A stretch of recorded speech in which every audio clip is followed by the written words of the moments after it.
Hello, മഴയും വെള്ളപ്പൊക്കമൊക്കെ കഴിഞ്ഞ് ഇപ്പോഴാട്ടോ ഞാനൊരു വീഡിയോ ചെയ്യുന്നത്. നമ്മുടെ കൃഷിയെല്ലാം നശിച്ചു പോയിരുന്നു. ഓണത്തിന് വേണ്ടി കരുതി വെച്ചിട്ടുള്ള പച്ചക്കറിയെല്ലാം മഴയത്ത് പോയതുകൊണ്ട് ആകെ ഒരു സങ്കടത്തിലായിരുന്നു കേട്ടോ. കുറച്ച് തക്കാളി, വെണ്ടയ്ക്ക, പയറ്, മുളകൊക്കെ ആയിട്ടോ നമുക്കൊന്ന് റെഡിയായി കിട്ടിയത്. അതും ഓണത്തിന് എടുക്കാൻ പാകത്തിനൊന്നുമില്ല, വെയിലേ ഇല്ലായിരുന്നു കേട്ടോ. ഇപ്പോഴാണ് ചെറിയ മഴയും വെയിലൊക്കെ ആയിട്ട് നമ്മുടെ കാലാവസ്ഥയൊന്ന് മാറി വരുന്നത്. വെണ്ടയ്ക്ക നമ്മൾ ഇത്തവണ എടുത്തിട്ടുണ്ട് കേട്ടോ. ഇത് ആനക്കൊമ്പൻ വെറൈറ്റിയാണ്.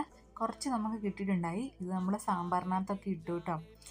എനിക്ക് ഭയങ്കര സങ്കടമായിരുന്നു. നമ്മൾ എന്തോരം നട്ട് വെച്ചതാണ്, എല്ലാം മഴയത്ത് പോയപ്പോൾ ആകെ ഒരു വിഷമായിരുന്നു കേട്ടോ. പയറൊക്കെ ദേ ഇപ്പോൾ പൂ പിടിച്ച് വരുന്നേ ഉള്ളൂ, ഒന്നും ആയിട്ടില്ല. ഈ മുളക് ഒരു നല്ല വെറൈറ്റി ആട്ടോ. എനിക്ക് ഏതാണെന്ന് അറിയത്തില്ല, കൃഷിഭവനിൽ നിന്ന് കിട്ടിയതാണ്. നല്ല നീളവും വലുപ്പവും ഒക്കെ ഉണ്ട്, എരിവും ഉണ്ട് കേട്ടോ. ഇഷ്ടമായി. പിന്നെ ഇങ്ങനെ ഒരാളുണ്ടോ നിങ്ങളുടെ വീട്ടിൽ? ഞാൻ എപ്പോൾ എൻ്റെ തോട്ടത്തിലേക്ക് ഇറങ്ങിയാലും എൻ്റെ കൂടെ വരും കേട്ടോ.